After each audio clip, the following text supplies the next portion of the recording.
Hi, I'm Dave Alexander, goaltending coach for the Syracuse Crunch of the American Hockey League. Today, we're here to talk to you again about goaltending. Goaltenders are on the receiving end of one of the fastest games on the planet, and our job is very simple, to stop the puck.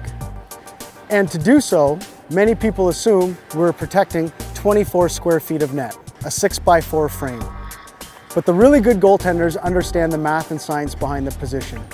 And with this, we know that if we can achieve the proper angle, squareness, and depth combined with a good stance, we can actually manipulate the space behind us to make a smaller space around us, making our job much easier. Let's take a look at what happens.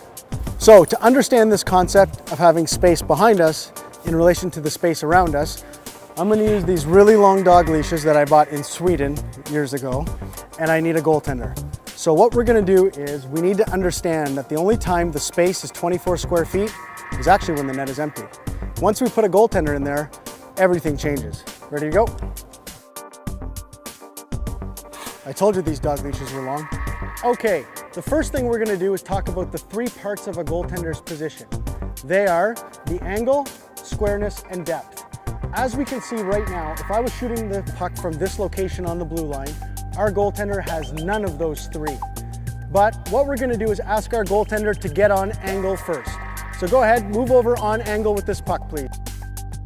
So as you can see, our goaltender now is on angle, but his squareness is off. I'm gonna ask him to square up to the shooter, please. Now we have angle and squareness, and lastly, he'll add some depth. Come on out a bit.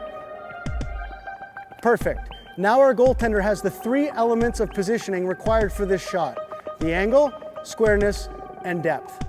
Now that we understand what the three positional elements are for a goalie's position, we can move forward with today's lesson. We've talked about the goaltender's angle,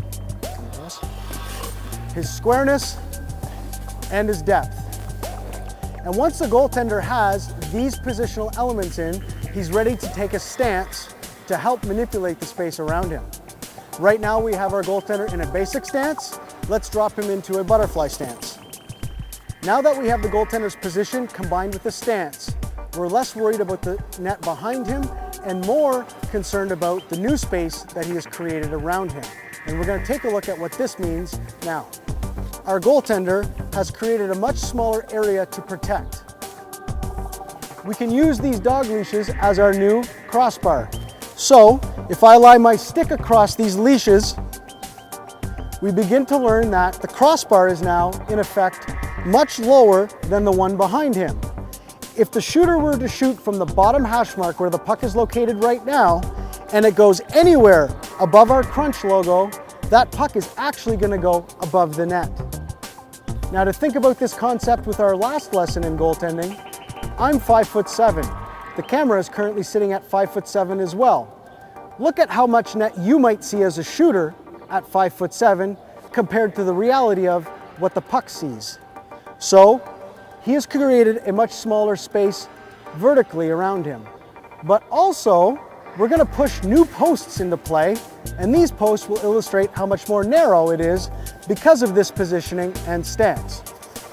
So now, in line with our goaltender's hip bones, or as best I can, I'm going to push these imaginary posts in to illustrate how much more narrow the net actually is.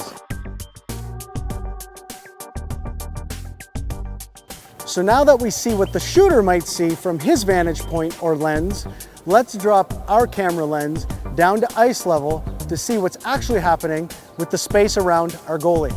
So from the puck's vantage point, we start to see that the space around our goaltender is very small.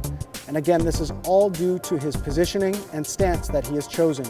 You can see here, there's very little room around him to put the puck in the net and very little room to put the puck up high into the net. Let's remove the ropes and I'll do some shooting to see if I can score. Okay, so here I go. I'm gonna use with what I see and I'm gonna put this puck right by his shoulder to go into the top corner. Ready, Goody? The next thing I'll illustrate is anything that goes out wide of this post is actually going to go wide of the net, even though I see a small hole there. Ready? So understanding the space around the goaltender, my goalie, since he knows about all this, realizes that he doesn't have to move very much to make a save. I'm gonna aim for the top corner, which is just off the head of the Crunch logo, and inside the new post we've created. My goalie is simply gonna shift his shoulders and use a quick small movement of the elbow to stop the puck. Ready? Now that we understand all of these concepts, it's really important to know that even the smaller goaltenders can still play the game.